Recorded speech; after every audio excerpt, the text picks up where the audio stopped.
¿Me confirman que pueden ver mi pantalla? ¿Sí? Ok, buenos días. ¿Me confirman que pueden ver mi pantalla? Sí, Sí, estamos perfecto. viendo, no sé si sea tu PowerPoint, pero dice nivel curso 3. Ah, perfecto. Listo. Entonces lo cuadro ahí. Muy bien, muchas gracias. Ok. Bueno, hoy día, un momentito.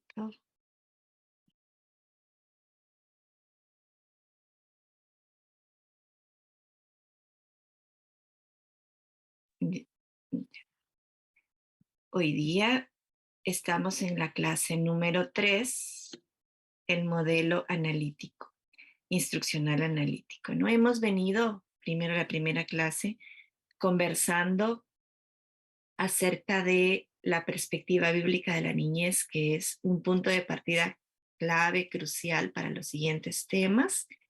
Hemos hablado de formación, también de espiritualidad en la niñez, de discipulado. La semana pasada pusimos el foco en el desarrollo holístico de la fe, ¿sí? Y hoy día vamos a repasar un tema que es bastante conocido por nosotros, que tiene que ver cómo se desarrolla la fe desde un foco más cognitivo, que es el énfasis que hemos tenido o que tenemos generalmente en la iglesia, ¿no? Este énfasis en lo cognitivo, en aprender la palabra de Dios, eh, en procesos muy paralelos a lo que se utilizan, a los que se viven en las escuelas, ¿no? En las escuelas, en la educación formal. Recordemos que la escuela dominical empezó justamente con este ánimo de las iglesias de que la educación sea democrática, de que la educación llegase a los más vulnerables, a todos, porque antes la educación era un privilegio, ¿no? Un privilegio de las familias acomodadas, el acceso a la educación formal, a la universidad, y todo eso era un lujo. Y las iglesias empezaron a proveer lo que se llama la escuela dominical, ¿no? Eran los hijos de los obreros que también trabajaban, los papás. En esa época no había derechos del niño, no había el tema de que los niños no deben trabajar, y en esa época los niños trabajaban, ¿no? Trabajaban como los adultos, de pronto con trabajos menores en las minas, acompañaban a sus padres, los llevaban a los campamentos, no tenían acceso a la educación, y son las iglesias las que comienzan a plantear que todos deben acceder a la educación y se crea la escuela dominical. Y nosotros mantenemos hasta hoy muchos de esos parámetros, y por eso muchas veces el tema de discipulado, el tema de formación tiene un carácter bastante cognitivo. Entonces, yendo por ese lado, ya que vamos a abordar este modelo, tenemos obviamente que abordar un poco de cómo es la cognición, el pensamiento de los niños, y ahí vamos a entrar un poco a desarrollo psicológico del niño y moral. Es muy interesante eso del desarrollo moral del ser humano. Muy bien. Entonces, con ese marco, ay, tengo aquí una duda. Vamos a ver si todos entramos en el Jamboard. Por favor, eh, vamos a escanear ese QR para poder acceder. Y por favor, igual que la semana pasada, ahí respondemos a la pregunta, ¿sí? Me van contando por el chat si van ingresando, si se les hace difícil, por favor.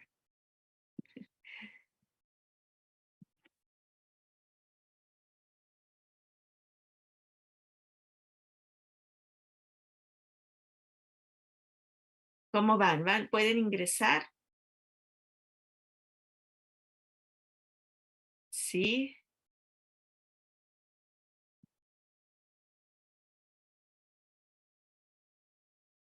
Por favor, me confirman.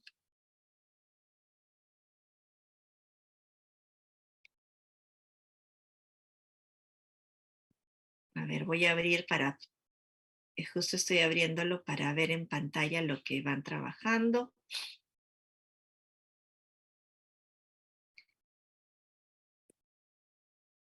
Creo que sí tiene. No tienen que instalarlo. Sí, tienen que instalarlo. Es bueno, cuando están trabajando de teléfono, sí, ¿no? Claro. Lo mismo que la semana pasada, los que estuvieron en la semana pasada recordarán que trabajamos en el Jamboard, ¿no? Y simplemente activan los POSITs y van completando su respuesta. Igual que la semana pasada. La única duda que tengo yo es si vamos a caber todos en este Jamboard. Estaba pensando que si creábamos otra sesión. Muy bien. Entonces, a ver, hacemos un recordaris. Ajá. Hacen clic en nota adhesiva, dan su respuesta, tú colocan su respuesta y ponen guardar y automáticamente, perdón, como soy anfitrión acá, aparece, ¿ve? Muy bien. Entonces vamos viendo sus respuestas, por favor. Por medio de alabanzas, muy bien.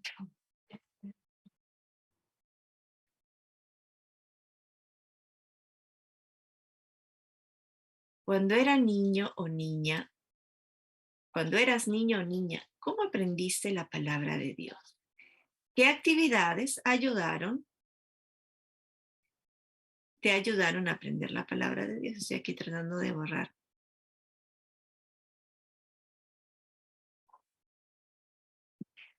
Muy bien, entonces tenemos ahí, hacíamos careos bíblicos, hacíamos concursos con canciones por medio de las alabanzas. Ujú. Dramas, ok.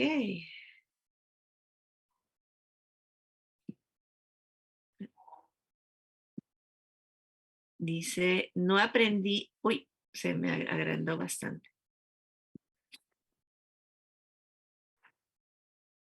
No aprendí de niña, conocí a Dios de mayor, de adulto, y compré literatura infantil para aprender porque pensé que me sería más fácil. Buena técnica. Nos tomaban examen después de 4 clases de escuela dominical. Alabanzas, muy bien.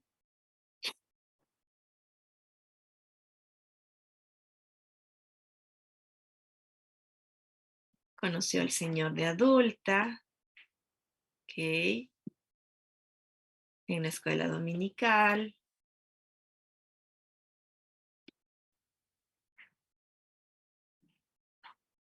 Una amiguita me contaba historias de la Biblia y me gustaba escucharlas. Los pares, ¿no? Los amigos, qué importantes que son.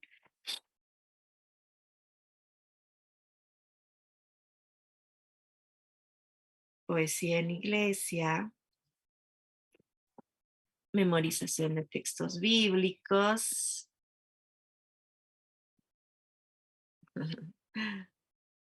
Leí la Biblia. Yo también tenía una Biblia para niños. Me encantaba.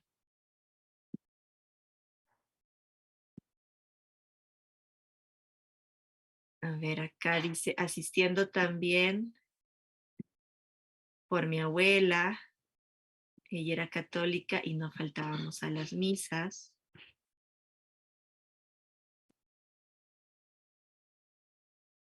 Ujú. Muy bien.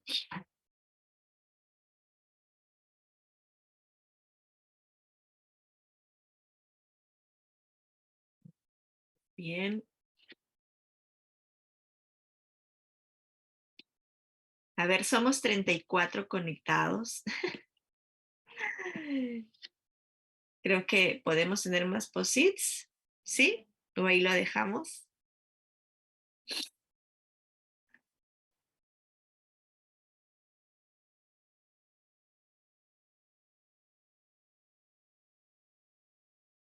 Muy bien.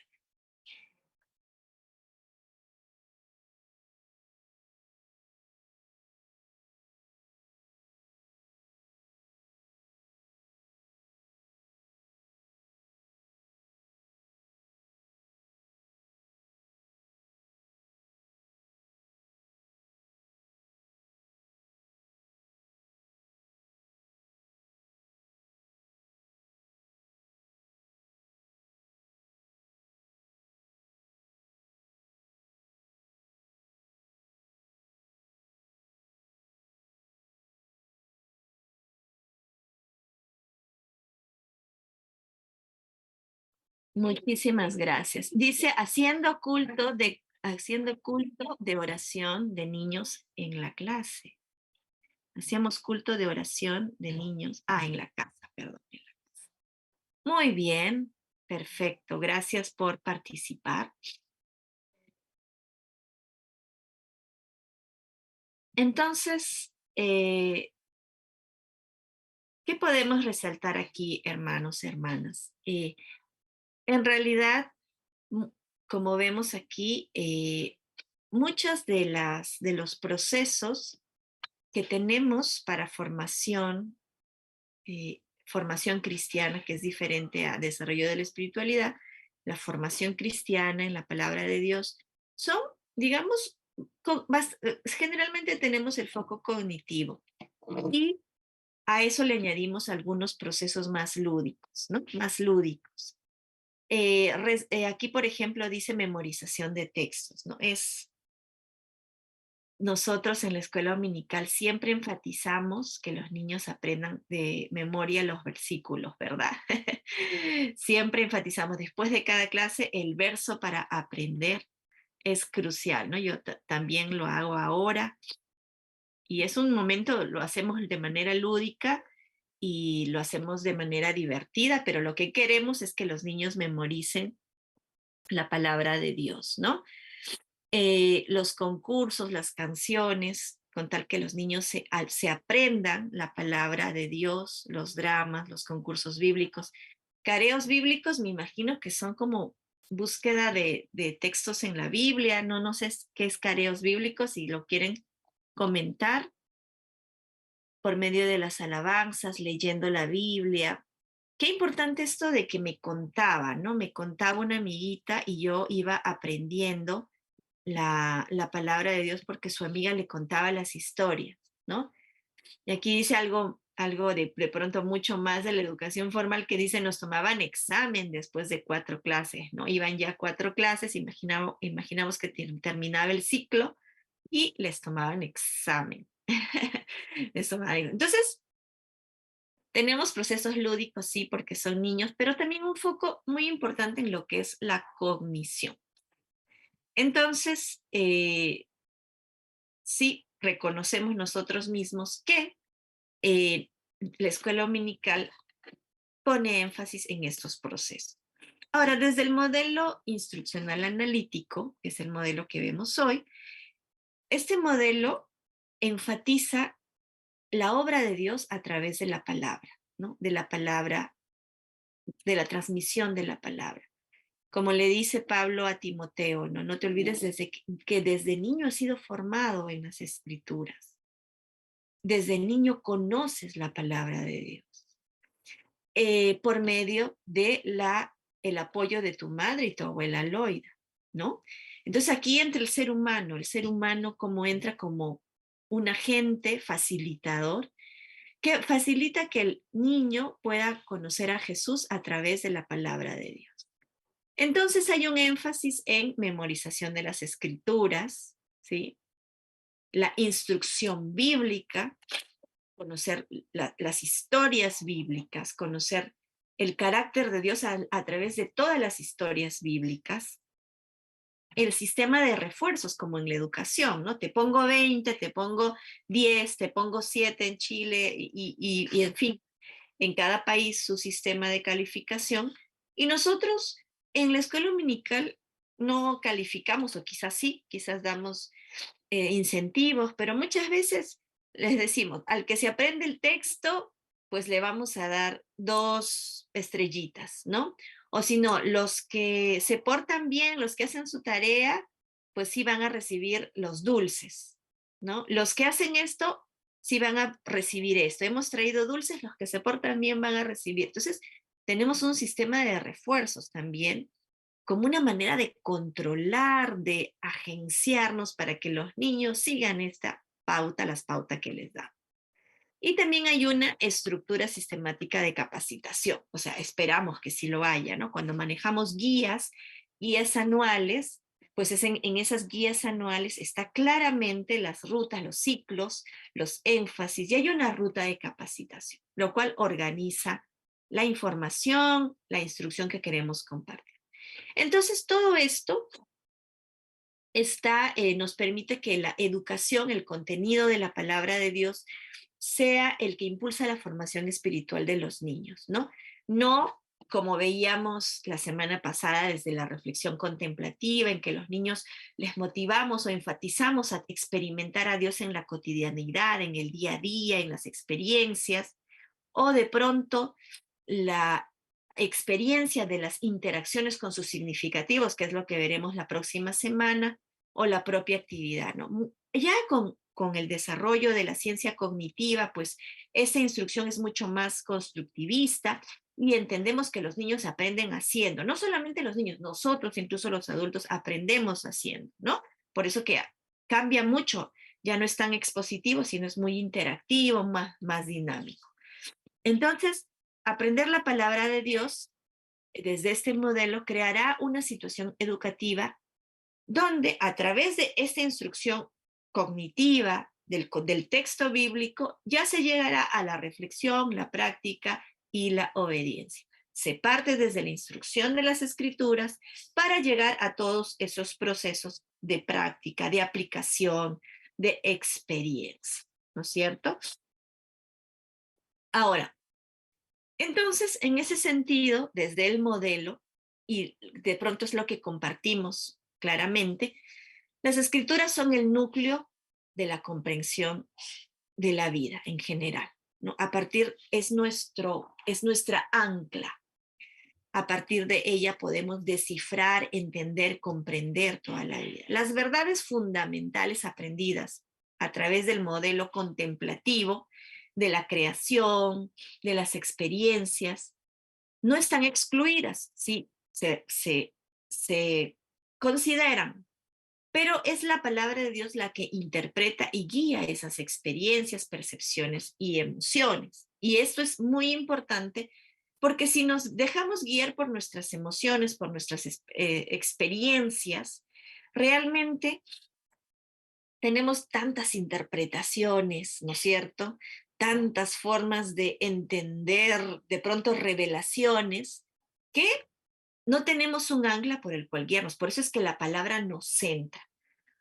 Todos los demás recursos, todas las demás vías, canales para la formación espiritual se centran desde la palabra de Dios. Es a través de la palabra que organizamos, ordenamos, le damos sentido a lo demás. La Biblia, la palabra de Dios, nos da la capacidad de entender, de procesar estas experiencias, ¿no? Las tradiciones religiosas, la teología, sin estar de pronto nosotros llevándonos como un barco que es llevado de aquí a allá sin tener un ancla, ¿no es cierto? Las tradiciones religiosas, incluso hermanos, ¿no? Nosotros la forma en la que nosotros mismos tenemos la liturgia en la iglesia o la forma en que trabajamos la escuela dominical en la iglesia con los niños, responde a muchas tradiciones que hemos venido realizando a décadas, años y años, y muchas veces nos dejamos llevar por estas tradiciones que más de pronto por lo que nos refiere la palabra de Dios en muchas ocasiones. Con eso no quiero quitar que las tradiciones religiosas también son importantes porque también se transfieren de generación en generación. Entonces, con este marco, digamos, de lo que es este modelo, tenemos otra pregunta. Y ahí quisiera que se pongan a pensar, a recordar. Cuando era niño o niña, ¿recuerdas algún versículo que sabías recitar, te lo aprendiste, lograste aprendértela de memoria, lograste aprenderte de memoria, pero no sabías qué significaba? No sabía qué significaba. A ver, recuerden. Yo me acuerdo una, la de Proverbios, ¿no? En silla de escarnecedores no se ha sentado. Dios mío, ¿qué eres escarnecedores? Pero bien que nos aprendíamos la palabra. Entonces, nuevamente entramos al Jamboard para que quede el registro. Gracias, Paola. Y vamos a entrar al Jamboard para que quede el registro y luego ustedes lo tengan como parte de los productos de la clase. Luego lo subimos también a la plataforma donde tienen todos los recursos, y ahí también podemos volver a lo que hemos trabajado en clase. Entonces les pido trabajemos en el Jamboard también. A ver, recordemos.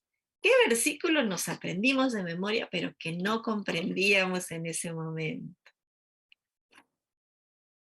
¿Qué versículo? No necesariamente tiene que tener palabras difíciles. A veces simplemente es la conjugación de la frase, ¿no? La literatura bíblica es muy rica. Hay, digamos, hay poemas, hay narrativa, hay verso. Entonces, de pronto algo de eso nos hacía más complicado entender el texto, ¿no? Entonces, a ver, damos unos minutitos. ¿Algún texto que recitábamos pero no comprendía?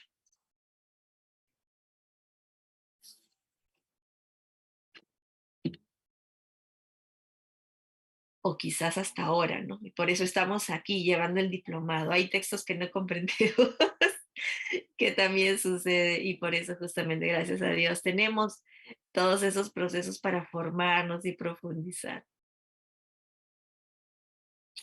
Muy bien. A ver, voy a ayudar un poquito acá. Dice, no sé si me deja copiar, pero vamos a ver si me deja copiar así. Y los demás hermanos que pueden acceder. Luego tenemos, dice Andrea. Uy, no me deja copiar. Ajá.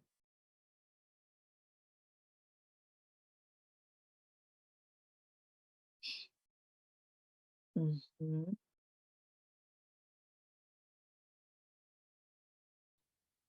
Muy bien. Ah, el link. Bueno, les puse el QR, perdón, disculpen. Ahí está. Ahí está el link.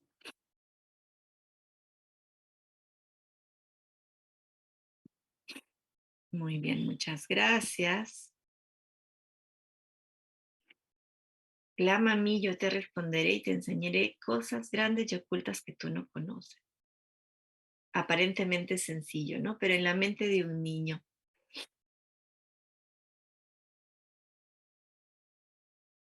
Entonces vamos leyéndoles allí.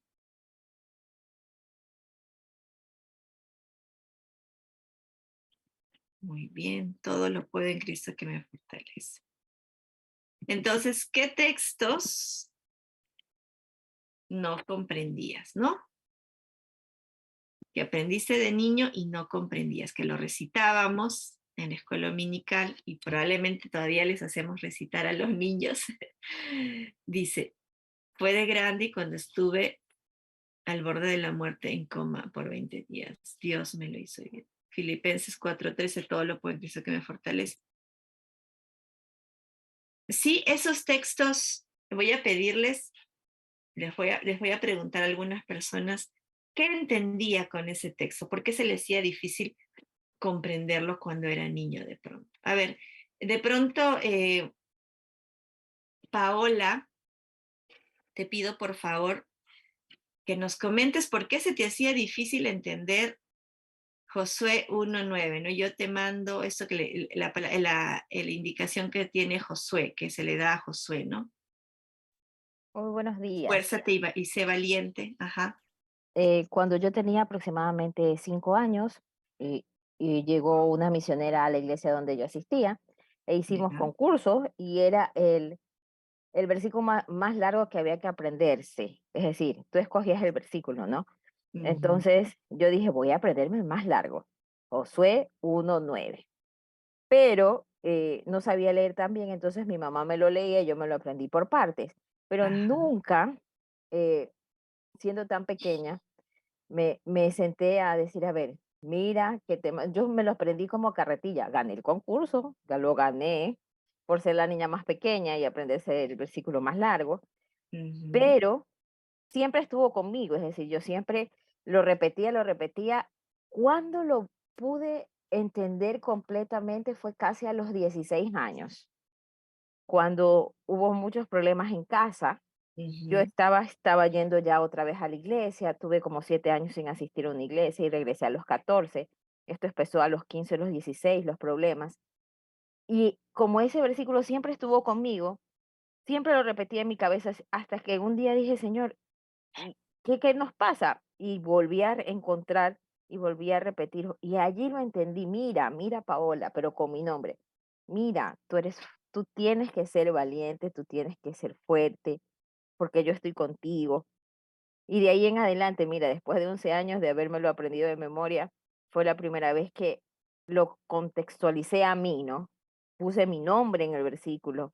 ujú, Y de ahí en adelante, pues es el versículo que siempre me ha acompañado en todo momento. Y le agradezco al Señor habérmelo aprendido desde tan pequeña, de verdad. Pero ujú. a esa edad uno no entiende eso de ser valiente, porque uno es pequeño, uno no pelea contra nada a esa edad, pues, ¿no?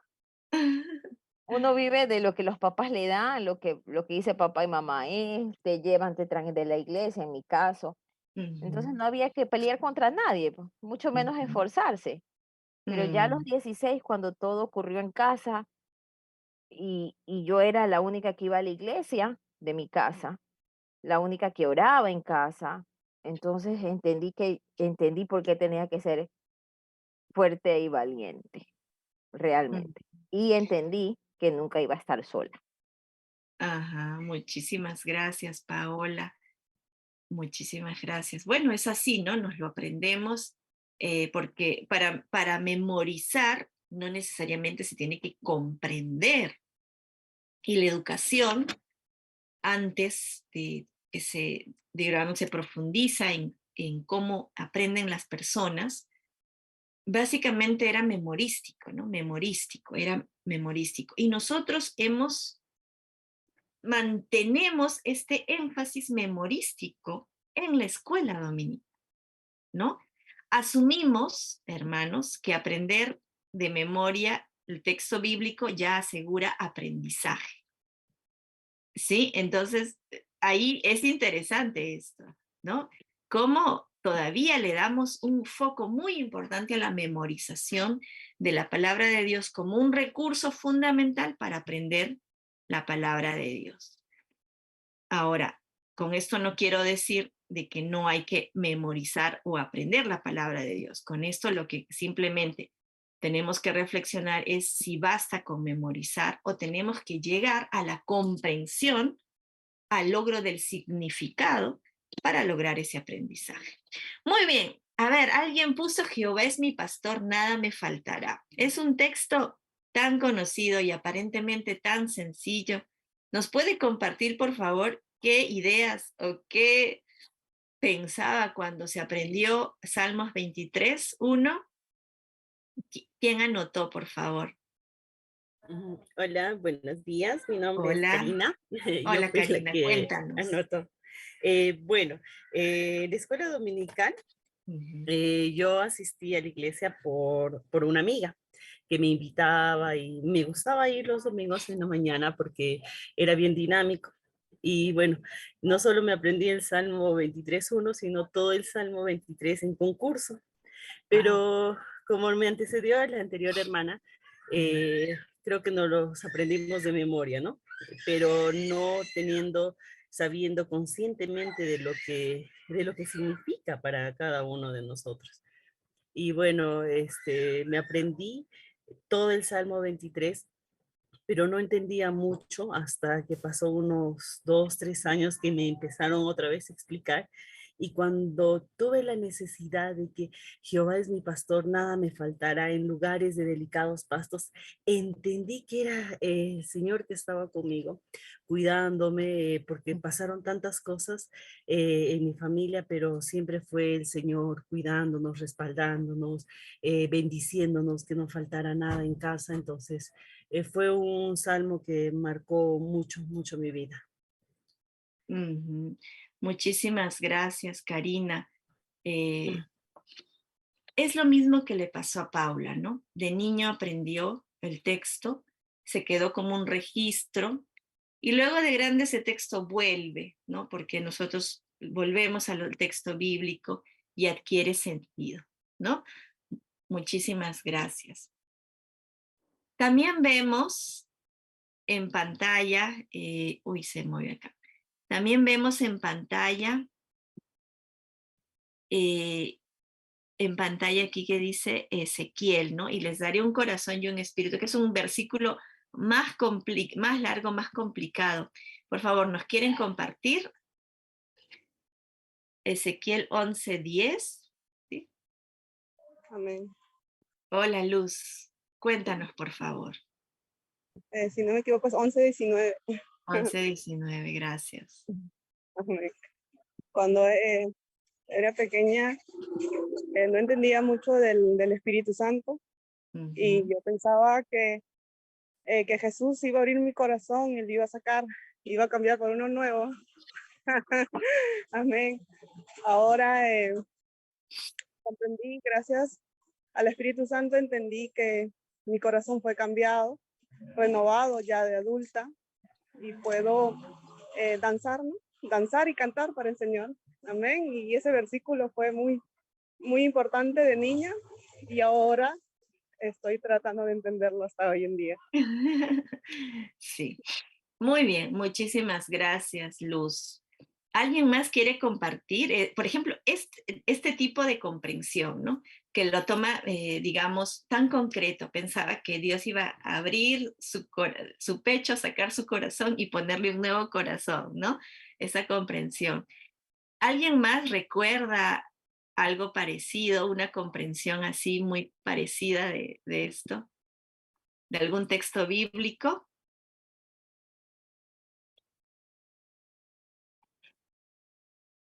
A Yo, ver, yo, yo, a yo, yo. ver, El de por favor. el nuevo nacimiento, que uno tiene que nacer de nuevo. Ajá. Yo habré tenido unos 7 y cuando me leyeron ese, yo dije, por Dios santo, cómo voy a volver a entrar donde mi mamá? Así, ¿no? Y no sé qué cara habré puesto, soy muy expresiva en la cara, que la profesora dice, no, no, no, no, no es volver a entrar a la barriga de mamá, no, no, no, porque creo que puso una cara de asombro todavía me acuerdo. Entonces ahí ella recién lo explicó bien, ¿no? El sentido de volver a nacer, ¿no? Bajo el Señor y todo. Pero yo sí me Ujú. acuerdo de ese día que me pegué el susto de mi vida porque dice, nueva criatura, volver el segundo nacimiento, estaban explicando sobre eso, pero éramos pequeños, ¿no? Ajá. Y ella lo dijo como para gente grande y la cara de expresión mía lo dijo todo. Entonces ahí ella se percató de que estaba ya con niños tan pequeños y ahí nos explicó mejor el asunto. Y yo también di esa clase a mis niños de 3 a 5 años y dije, tengo que ¿Cómo lo planteaste ahora con esa experiencia? claro, con esa experiencia yo era la primera vez que lo daba y puse el mundo, puse a Dios, puse una mamá con la barriga. Entonces les expliqué el nacimiento de mamá y el nuevo nacimiento era un nacimiento de corazón, no era volver a regresar a la barriga de la mamá ni nada. Y ellos lo aprendieron tan bien que hasta yo dije, Señor, así debía haberlo aprendido yo desde el primer momento, ¿no? Aunque para mí fue una clase difícil de dar, la preparé 2 semanas, me senté, digo, Señor, ¿cómo se lo voy a explicar sin tener esa cara de asombro que tuve yo cuando lo y eso que era más grande, pues, ¿no? Pero lo planteé, pregunté, leí, busqué, y dije, Señor, aquí vamos a plantear bien las cosas. Y ellos estuvieron tan atentos sobre el nacimiento de mamá y papá, se los expliqué, y de ahí como el nacimiento de Dios es un nacimiento de corazón, de espíritu, tu alma y todo eso, ¿no? Y ellos lo entendieron, tanto así que los padres a las siguientes 2 clases que me vieron, me dice, él me explicó sus 2 nacimientos. Tuve uno que el papá me dijo, ¿qué son los 2 nacimientos? Y yo, ¡uy! Y le explico al papá, el papá recién iba a la iglesia, el niño iba a la iglesia mucho tiempo más porque lo llevaba la abuelita. Entonces, él ya tenía un plan de trabajo con nosotros, entonces él ya tenía cosas, él era un niño de oración y ahora está mucho más grande y da gusto verlo. Pero el padre no entendía su nuevo nacimiento, ¿no? Claro. Entonces, ahí yo le expliqué un poco al padre y él como que no entendía tampoco, ¿no? Hasta que llegó una campaña a la iglesia y Y toda la también, él cosa, y pudo, ahí y también sí, él pudo. él pudo volver a nacer, ¿no? Y Ujú. después de mucho tiempo que nos volvemos a ver, el niño ya cumplió 6, se cambió de clase, después de como 3 años nos vimos y ya pues él se bautizó, el papá, la familia, todo, ¿no? Y dice, Bueno, entendí el nacimiento de mi hijo, el nuevo nacimiento de mi el hijo. conocimiento. Gracias, me dijo, porque lo entendí de una manera tan, él me lo explicó y yo no lo Ujú. entendí, pero él lo tenía tan claro, me dijo, que yo después cuando lo recibí, lo primero que recordé fue a mi hijo en su nuevo nacimiento, porque Ujú. ese día hicimos campaña en la iglesia, oramos, entregamos nuestro corazón, eran niños de 3 a 5 años, pero todo fue algo especial. Tú sentías la presencia del Espíritu Santo con ellos, fue algo diferente. Y de allí creo que me toca volver a dar esa clase ahora a estos niños que recién llegaron, creo que en octubre, por allá.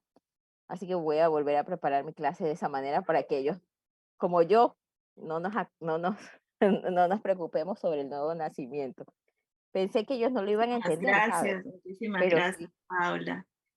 Qué importante cuando uno tiene una experiencia y luego a partir de esa experiencia construye, ¿no? Y le presenta un nuevo formato. A ver, rápidamente, Miriam y luego Rolando.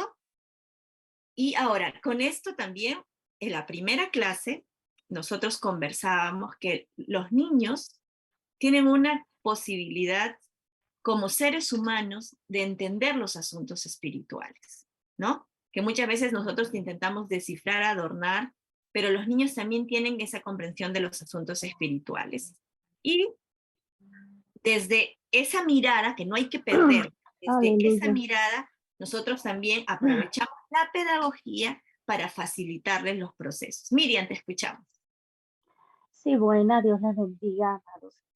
Mi experiencia fue parecida con la de Paola acerca del nuevo nacimiento, pero luego cuando trataron de explicarnos que teníamos que nacer del agua y del espíritu, fue más chocante para mí, entendí menos realmente, porque ¿cómo puede un niño nacer de agua? ¿Cómo puede un niño nacer del espíritu? Pero otra cosa que me diría que me traumatizó, porque no solo fue un versículo, sino fue el libro de Apocalipsis. Recuerdo que tenía apenas como 8 o 9 años cuando leí el libro de Apocalipsis y yo pensaba que todas esas historias, que las bestias, todo eso era de forma física que iba a salir. Y yo decía, pero ¿cómo es que va a subir una bestia de esta magnitud tan extraña y las personas no se van a dar cuenta? Y me aterrorizó tanto a esa edad el leer el libro de Apocalipsis, que yo recuerdo que leía completamente todos los demás libros de la Biblia, pero Apocalipsis no lo leía. Y no fue ya hasta que fui adolescente que comencé de nuevo a leer el libro de Apocalipsis y entonces ahí fue que comencé a entender, ¿verdad? Ya se me fueron a explicar ciertas cosas más detalladamente, pero de niña me quedé traumatizada con lo que fue el libro de Apocalipsis. Amén. El libro de Apocalipsis uno no lo entiende y es complejo, pero yo les digo ahora, los niños están tan expuestos en esta época, quizás en nuestra época, ¿no? Con esto de los videojuegos, que muchas veces a mí me encanta utilizar el superlibro, por ejemplo, y hay capítulos del superlibro que yo digo, ¿cómo les voy a mostrar esto a los niños? ¿No? O sea, digo, qué fuerte para mí desde mi mirada de adulto y desde lo que yo tengo una comprensión.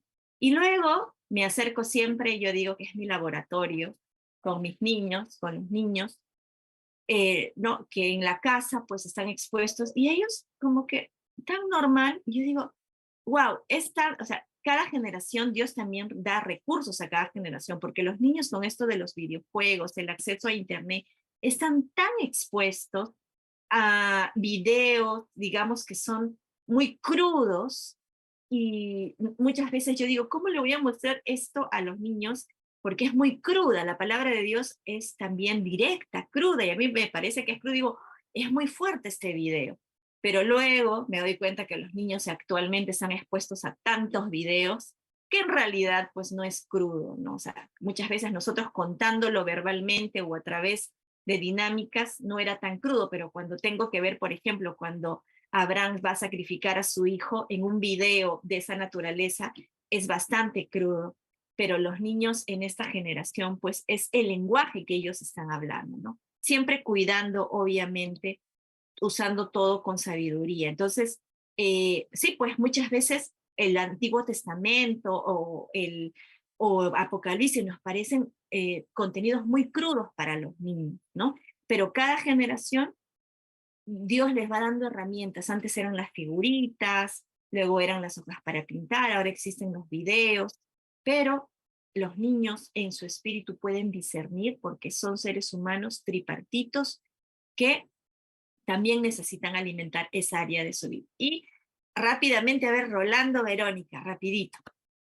Rolando, te escuchamos. Profesora, buenos días. Sí, fueron muchos los versículos, ¿no? Son muchos los versículos que leía y muchas veces, como ya dijeron las hermanas que me antecedieron, o sea, uno siempre cuando es niño siempre lo compara con lo físico, ¿no? Entonces y este fue más cuando yo leí un folleto donde venía la historia de una gallinita que eh, puso sus huevos en un cerco y luego quemaron el cerco, nacieron sus pollitos y ella los cubrió. Entonces, siempre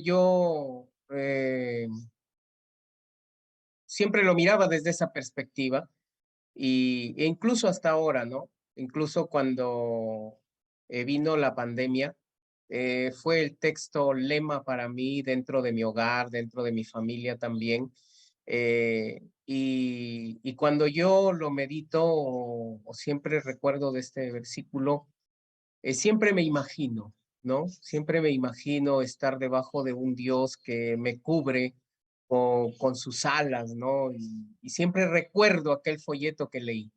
Entonces eso fue lo que me llevó a aprender este versículo. Como le vuelvo a repetir, fueron muchos, porque leía, ¿no? Leía la historia de Jesús y me imaginaba cuando la leía y todo eso, pues en la crucifixión, el sufrimiento, todo de nuestro Señor Jesucristo. Entonces, pero como le digo, sí marcó mi vida. Marcó Y tu vida. sí, y prácticamente siempre cuando estoy pasando por alguna prueba, alguna dificultad, cuando fui extorsionado, siempre meditaba en este texto y yo le decía a Dios, Señor, yo sé que tú eres mi abrigo y tú eres mi sombra, y bajo tus alas yo estoy amparado. Gracias. Muchísimas gracias, gracias Rolando. Verónica, y luego cierro un comentario para lo que comentó Rolando. Verónica, te escuchamos. Hola Verónica. No te escuchamos todavía. Hola. Hola, ahora sí, ahora sí. Cuéntanos, ¿qué versículo se te hacía difícil comprender de niña? Sí, realmente Proverbios, cuando yo lo leí, era niña, quizás tenía como 8 años, quizás, y me puse a leer a donde decía que en el corazón pusiéramos nosotros, ¿verdad? La tabla, y yo decía, voy a andar con una tabla, decía, y me imaginaba yo andar puesta una tabla físicamente, ¿verdad? Literalmente. Pero a los pocos, una maestra de la escuela, siempre de donde recibíamos, pues enseñó. Y desde ahí yo como niña buscaba la forma de respetar a mis padres, ¿verdad? Respetar, porque me daba miedo, porque decía largos días de vida y yo no me quería morir, ¿verdad? Entonces yo tenía miedo, porque si yo irrespetaba a mis padres, sentía que me iba a quitar Dios la vida, porque ahí decía, ¿verdad? Largos días de vida, de paz y aumenta, decía. Entonces, como niña lo aprendí y trataba la manera, ¿verdad? De buscar afecto y sobre todo buscar el respeto a mis padres y sobre todo también buscar el respeto a Dios, que en sí lo conocía a Dios viéndolos en unas imágenes porque éramos católicos, ¿verdad? En ese tiempo como niños, entonces yo le respetaba las imágenes, pero dentro de mí decía, no, es que en esa imagen no hay nada que tengo que respetar, hay algo más que tengo que respetar, hasta que pues ya adulta pues conocí el verdadero Dios y dónde está, y estamos aquí, ¿verdad? Siguiendo y conociendo a Dios. Gracias. Gracias, Verónica. Muy bien, les agradezco mucho. Hemos tomado un tiempo para escucharnos, porque es importante que reflexionemos en que memorizar no necesariamente le da significado a ese contenido que del que estamos apropiándonos. Ustedes han mencionado que lo aprendieron de niños, pero le dieron significado cuando eran adultos, cuando les pasó un evento. En el caso de Rolando, le pasó un evento de pronto dramático, importante, ¿no? En el caso de Paula también pasaron cosas en su familia, Karina también. Cuando aparecen asuntos significativos que le dan sentido a esa palabra, es cuando tiene valor para nosotros. Entonces, memorizar la palabra es adecuado, es oportuno, pero siempre tenemos que orar que el Señor le dé significado, sentido a esa palabra que se ha memorizado, ¿sí? En mi corazón he guardado tus dichos para no pecar contra ti. En nuestro corazón vamos aprendiendo el carácter de Dios a través de la palabra, ¿no? De pronto nos aprendemos un versículo en concreto y no tiene mucho sentido fuera del texto completo, fuera de la historia completa. Pero vamos creciendo y en algún momento de la vida, ¡pum!, aparece el sentido para esa palabra. Y es cuando esa palabra se hace carne en nuestro corazón. La palabra nos dice, ¿no? En Isaías 55:11, así será mi palabra que sale de mi boca, no volverá a mí vacía, sino que hará lo que yo quiero y será prosperada. Nosotros tenemos un dicho, ¿no? Tú predica la palabra, tiempo fuera de tiempo, que la palabra no vuelve vacía. También en Mateo, en la parábola del sembrador, el Señor dice, ¿no? Cuando alguien oye la palabra del reino y no la entiende, viene el malo y lo arrebata lo que fue sembrado en su corazón. También en Mateo dice, todo lo que hagáis, háganlo conforme a sus obras, hay que decir, porque algunos dicen y no hacen, ¿no? Entonces, acá hay un llamado a profundizar, a entender, a vivir la palabra. Nosotros decimos, muchas veces los niños han llegado a la iglesia, han estado día tras día en la escuela dominical, han hecho sus figuritas, sus recortes, sus actividades, se han aprendido los versículos de memoria. ¿Y qué pasó cuando crecieron? ¿Qué pasó? Que muchas veces esa palabra no tuvo significado, sentido para ellos. Y ahí es donde entra a tallar el modelo contemplativo y el modelo pragmático de que vamos a trabajar la semana próxima. No podemos quedarnos solamente con el foco cognitivo, con el foco memorístico, con el foco de la transmisión cognitiva. Tenemos que complementarlo para facilitar que el espíritu del niño, digamos, digiera ese texto de una manera más amigable. Pero la obra la hace el Espíritu Santo. ¿Sí? Entonces, aquí simplemente, hermanos, tenemos una tradición de décadas de años poniendo el foco en el aspecto cognitivo y vemos que hay que reflexionar sobre esto, que hay que repensar sobre ello, no diciendo que no es útil aprender la palabra de Dios. Nada que ver, por el contrario, pero sí tenemos que mirar más allá de esa caja sobre la cual hemos estado enfocando el aprendizaje de la palabra de Dios. Amén. Entonces,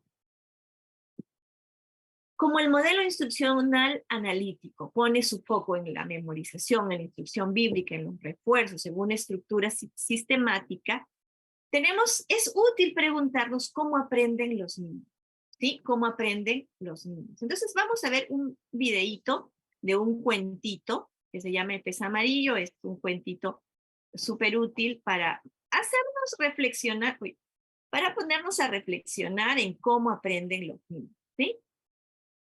A ver, déjenme que aparezca en pantalla. Ya. Bien, voy a cuadrar aquí el video. En su sílabus hemos adjuntado los links. Entonces, ¿pueden ver mi pantalla? Y un día, con una negra y chapuzón que agitó las algas, la rana saltó a muy la bien. laguna. ¿Dónde has estado? El pez Sí lo pueden emocionado. ver, ¿no? He estado en todas partes, brincando de un lado para otro, dijo la rana. Y he visto cosas maravillosas. ¿Cómo qué? Preguntó el pez. Pájaros, respondió la rana. Vamos a volverlo a poner, ¿ya? Desde el inicio. Un momentito, vamos a ponerlo. Les pido atención. Es un cuentito y el cuentito arranca justo en el momento que queremos compartir. Entonces, atención. Pongan su audio para que puedan escuchar. Ahí va. 1, 2, 3. Con... Ya. Y un día, con una negra y chapuzón que agitó las algas, la rana saltó a la laguna. ¿Dónde has estado? Preguntó el pez emocionado. He estado en todas partes, brincando de un lado para otro, dijo la rana. Y he visto cosas maravillosas. ¿Cómo qué? Preguntó el pez. Pájaros, respondió la rana. Pájaros. Y le habló de los pájaros. Tenían alas, 2 patas y muchos colores. Mientras la rana hablaba, su amigo veía pájaros revoloteando en su pico, como grandes peces emplumados. ¿Y qué más? Preguntó el pez, impaciente. Vacas, dijo la rana. Vacas comen pasto, tienen 4 patas, cuernos y una bolsa rosada llena de leche. Y gente, dijo la rana, hombres, mujeres y niños. Y habló hasta que la oscuridad cayó sobre la laguna. Pero la mente del pez estaba llena de imágenes coloridas y luminosas y de cosas maravillosas. No podía dormir. ¡Ay! Si tan solo pudiera brincar como su amiga y ver ese mundo sorprendente. Muy bien. Listo, muy bien. A ver, ¿quién me hace una síntesis del video que acabamos de ver? ¿Qué pasó en este cuento? El pez amarillo. ¿Qué pasó? ¿Quién alza su mano?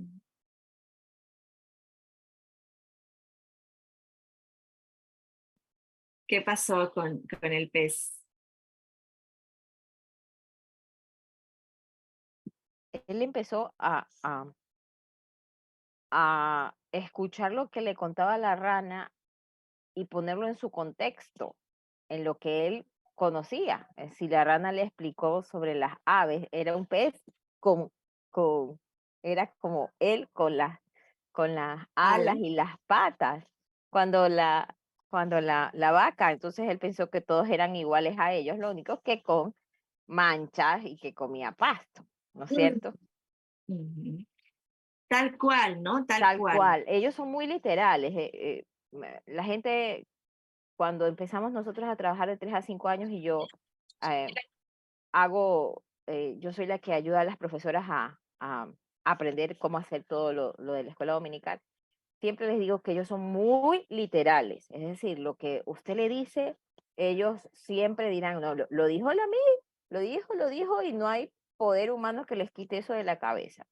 Entonces, yo siempre les he dicho a todas mis profesoras que tenemos que cuidar mucho qué decimos, cómo lo decimos, qué les enseñamos, qué dibujos les presentamos en cada clase, porque ellos son literales, Yo te tal digo, cual. Paula, gracias. Yo te digo que no solamente los niños son literales, muchas veces nosotros mismos como adultos también, ¿no?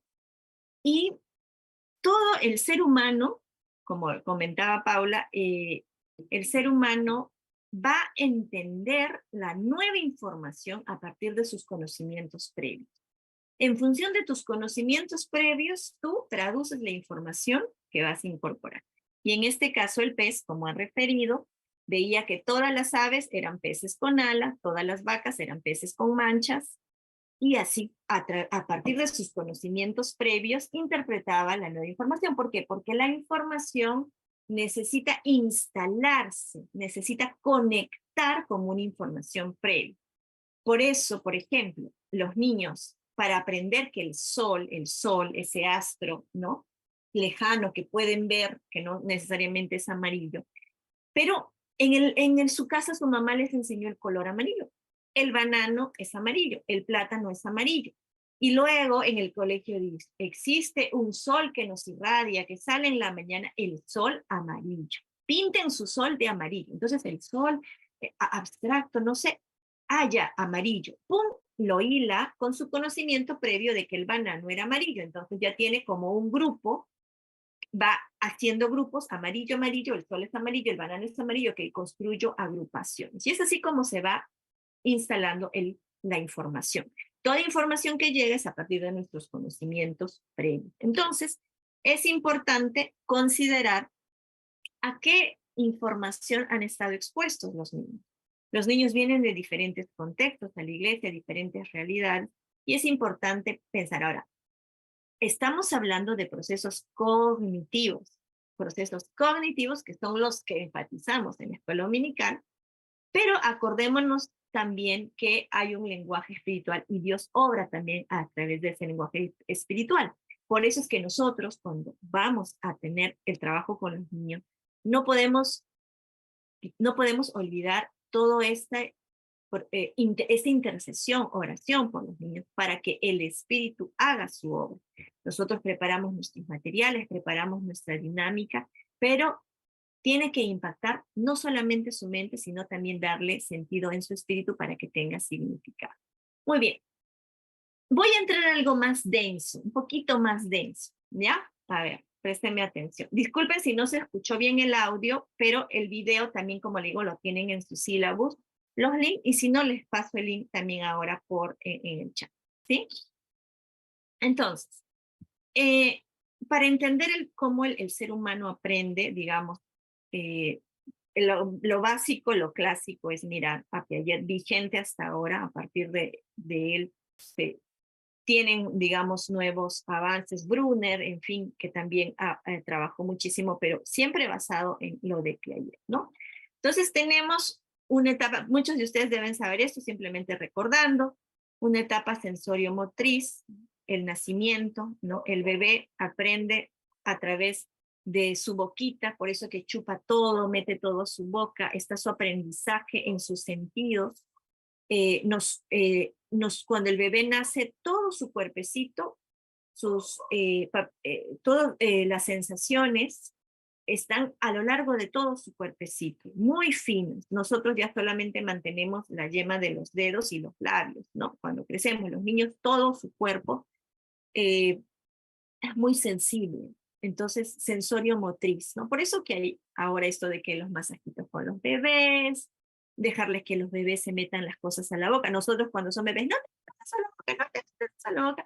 Estamos restringiendo su capacidad de aprendizaje, de desarrollar su inteligencia, porque los niños son sensorio motrices. ¿Qué tiene que hacer el adulto? Proveer un espacio limpio con un montón de cosas que el niño se pueda meter a su boca, ¿no? Muy bien. Entonces, luego viene, pasado los 1000 primeros días, pasado los 3 primeros años, la etapa preoperacional, que es un poco la etapa antes de la primaria, por eso que los salones de inicial son muy vistosos, muy lúdicos, con mucha información desde los sentidos, las actividades son muy dinámicas. Ojo, así también deberían ser nuestras clases de menores de 3 o de 3 a 5 años, ¿no? Luego viene la primaria, o sea, no es gratuito esta organización del sistema educativo en inicial, primaria, secundaria, ¿no? Obedece justamente a cómo se desarrolla el pensamiento del ser humano. Las operaciones concretas, también la primaria, cuando el niño se va dando cuenta que no solamente está bien lo que el otro me dice, sino que yo también puedo tener cierto criterio, ¿no? Ya no tengo por qué ir a donde mi papá me dice, yo también puedo decirle por qué quiero ir, si no, no, pero igual le sigo, ¿no? El niño, y en la primaria, por eso que aprender a leer y escribir, lo ideal es a partir de los 7 años, ¿no? Ahora tenemos, bueno, muchas competencias en que lean antes, pero en realidad el cerebro está maduro para esos procesos más simbólicos, enlazar, digamos, a partir de los 7 años. Luego vienen las operaciones formales, que es la entrada a la adolescencia, donde los chicos son más críticos, donde los adolescentes comienzan a cuestionar, no solamente en la casa, en la fe también comienzan a cuestionar lo que decimos, lo que hacemos, comienzan a increparnos, porque si decimos que amamos a todos, nos llevamos mal con el hermano de nuestro papá, de nuestra mamá, porque hay problemas en la casa, muy críticos, porque el pensamiento avanza, el pensamiento va madurando. Ahora, ¿eso quiere decir que la espiritualidad solo se aprende cuando se tiene pensamiento formal? No. La espiritualidad va creciendo junto con el ser humano, pero la espiritualidad, el lenguaje espiritual está a lo largo de la vida, como referíamos en la primera clase. Y si algunos tenemos dudas, volvamos a la primera clase o volvamos al escrito, a la lectura, que ahí podemos profundizar. Ahora, en paralelo al desarrollo cognitivo, tenemos también el desarrollo moral. ¿Por qué lo he traído a la clase? Porque nosotros como iglesia nos sentimos los abanderados de la moral, ¿no? Siempre decimos que la iglesia contribuye con un sentido moral a la sociedad, un sentido moral, ético, moral, y así debería ser, o sea, así debería ser. Nosotros deberíamos ser íntegros ante la sociedad, que nuestros vecinos nos conozcan por ser personas íntegras, que nos equivocamos, claro, pero enmendamos esas equivocaciones y tenemos principios. Y la iglesia siempre, digamos, nos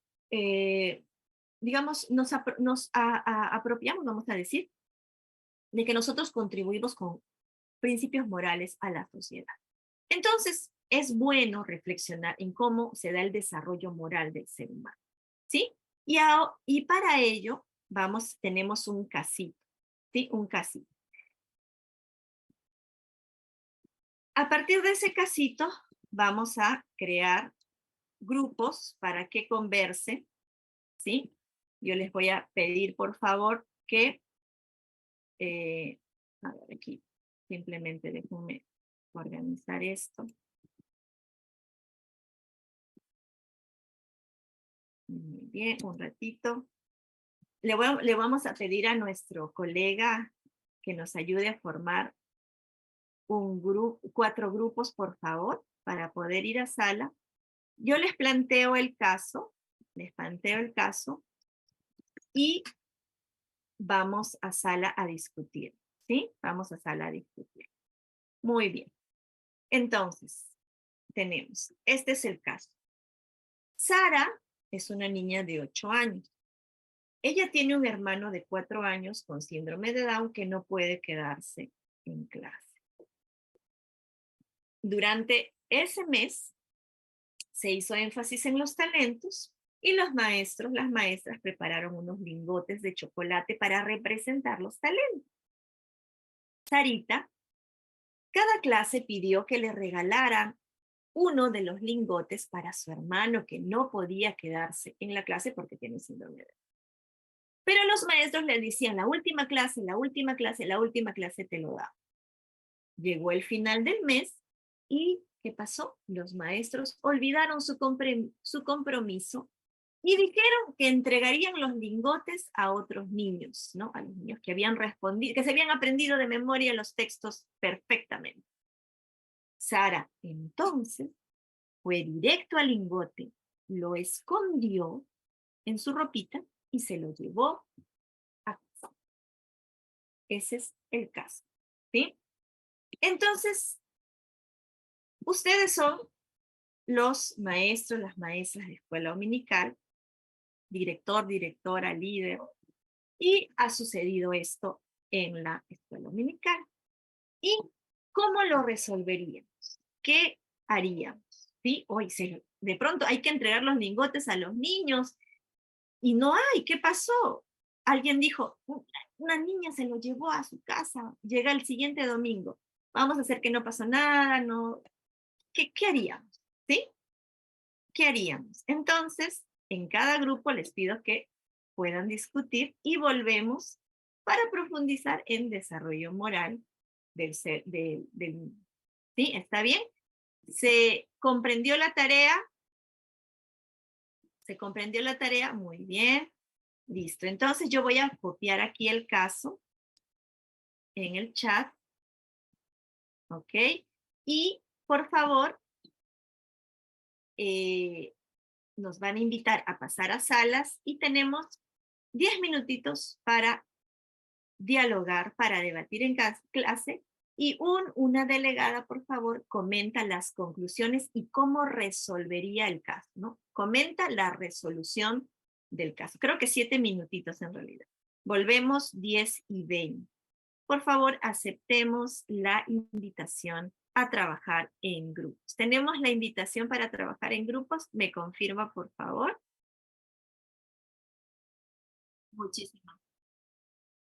Muchísimas gracias. Entonces, vemos que aparece en pantalla, ya apareció y por favor aceptemos. ¿Sí? Aceptemos, vayamos a grupos y yo les visito en grupos como siempre, por si es que necesitan algún soporte. Aceptemos y vayamos acá a grupo y resolvamos, encontremos una solución para esta situación.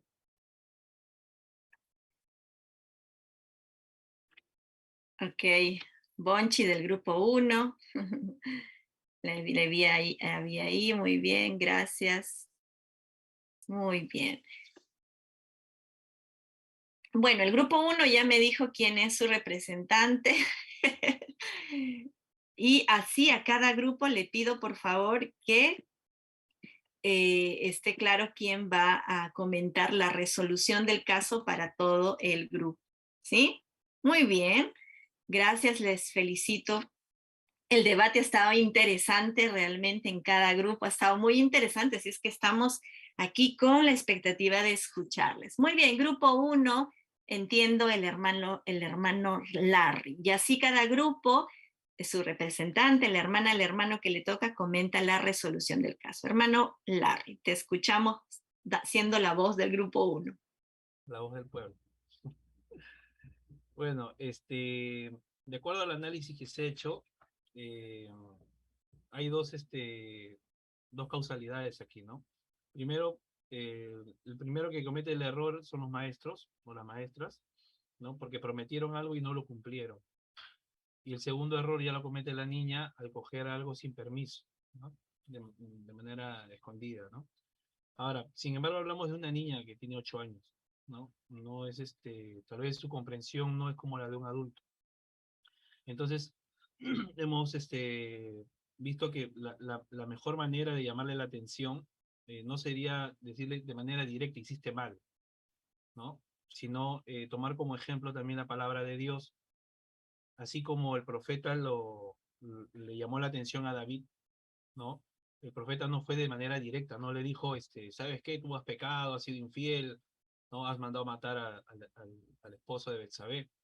El profeta le contó toda una historia, y después que le contó la historia, David se indigna y señala y dice, el que hizo eso es digno de muerte, ¿no? Entonces se dio cuenta que esa acción estaba mal. Y el profeta le responde y le dice, ese hombre eres tú.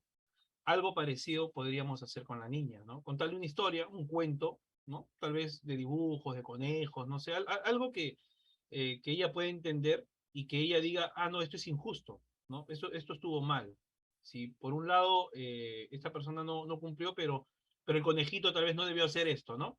Y entonces decirle, bueno, mira, tú has actuado como el conejito, algo parecido, pero un poco más elaborado tal vez. Ahora, con respecto al niño, al hermano de 4 años, no nos dice más, más información, pero podríamos ya un poco intuyendo, ¿no? Que muchas veces a estos niños Down se les trata, no todos, ¿no? Pero muchos sí se les trata como niños especiales, sobre todo desde casa, ¿no? Como es un niño Down no puede hacerlo, y eso es mentira, sí lo puede hacer. No, no entiende, mentira, sí entiende. Entonces, los rotulamos como especiales, ¿no? Y eso no es correcto. Entonces, muchas veces por rotularlo como especiales, puede haber sido el caso que la niña haya dicho, mi hermano es indefenso, necesita esto, yo ya se lo prometí también que le iban a dar el chocolate y al final yo también le voy a fallar. Entonces, habría que hablar también con los padres, ¿no?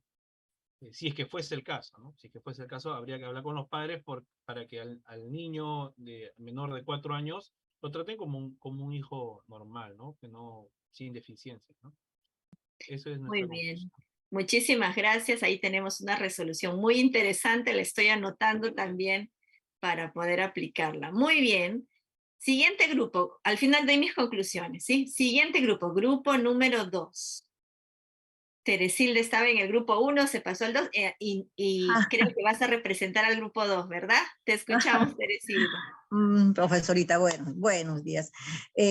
Nos encontramos en un típico caso de que siempre a veces los profesores de la escuela dominical están incurriendo. Parece que aquí no le toman en cuenta al niño, ¿no? Al niño, no toman en cuenta los sentimientos de los niños. Y el Señor dice que debemos tratarnos con amor los unos a los otros. Entonces, y damos una promesa, ya a la ligera, ya está bien, ya después, luego nos olvidamos. Pero no realmente porque queremos cumplir la promesa, sino para salirnos nomás del momento. Pero los niños lo toman todo en serio. Entonces, aquí hay dos aprendizajes, se puede decir, ¿no? Tanto del lado de los profesores como del lado de la niña, ¿no? Ahora bien, tenemos que entrar a conversar con la niña para hacerle ver su error y también nosotros reconocer nuestro error, pero de una forma amorosa, de una manera en la cual no sigamos hiriendo los sentimientos de la niña, porque querramos o no, cuando alguien te miente prácticamente, te hiere los sentimientos, así sea adulto o sea niña, cuanto más un niño, ¿no? Que no entiende muchas veces algunas cosas. Entonces los profesores tienen que entender que ellos deben actuar con amor, deben enseñar a los niños con amor, deben enseñar a los niños la justicia con amor. En este caso prácticamente ya se cometía una injusticia.